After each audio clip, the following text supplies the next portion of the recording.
What's up, Dallas Cowboys fans? Welcome into the Fish Report YouTube channel. I'm IndyCar Tim with the Dallas Cowboys Daily Blitz. Welcome into the show. Happy Monday, everybody. We hope you had a great week, a great weekend, a safe weekend after we're still recovering from, of course, 4th of July weekend a week ago. But back to the grind, back to some Cowboys as we're, still a couple of weeks away from Oxnard and actual training camp proper. There's still a lot of questions on the roster that I have, and one of the biggest questions is what in the hell are we going to do I say we like I'm part of the organization. What the hell are they going to do along the offensive line? I have so many questions. I thought we'd touch on that a little bit today as the Cowboys appear to be set with their starters, but as far as reserve help goes, there's a lot of holes there, especially at tackle. And there's players available out there, although I'm not sure the Cowboys are willing to spend a ton of money on some of these players that are available that would cost more than young free agents. But let's take a look at what we have available out there. Of course, Tyron Smith and Terrence Steele will be your starting tackles. Tyron Smith over there on the left side, Terrence Steele over at right tackle. The Cowboys have some young offensive linemen on their roster that I don't hate. They're just very inexperienced.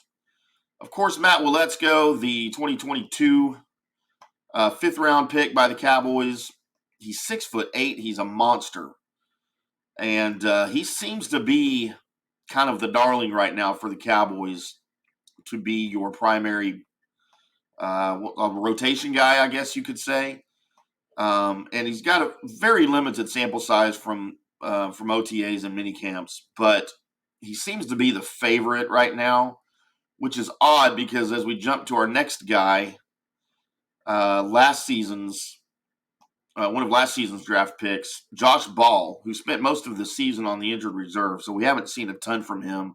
I thought he would be the front runner headed into this year, but it looks like, again, from a very small sample size in OTAs and mini camps, Waletzko's getting more looks than Ball is.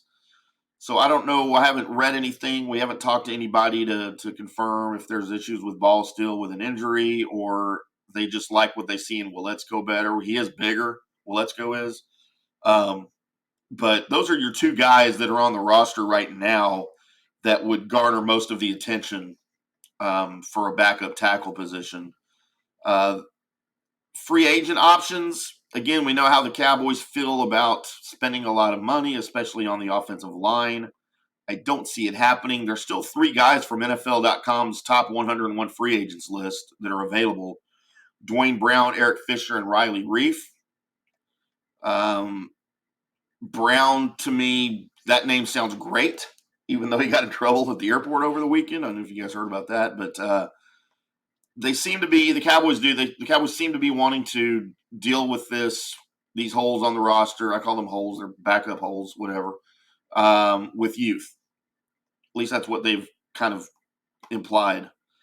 So that being the case, there's some young names out there, and a couple are going to sound familiar to you.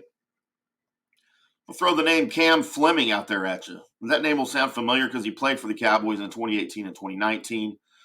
In 2018, he played 14 games, starting 3 at left tackle in place of the injured Tyron Smith. In 2019, he played 14 games, including starting 3 at left tackle for the injured Tyron Smith. Kind of see a pattern there. He spent last season with Denver. He played in 5 games and started 4. He's familiar with the system. And he wasn't bad when he was here. He just wasn't their best option, and he was sort of a casualty of that.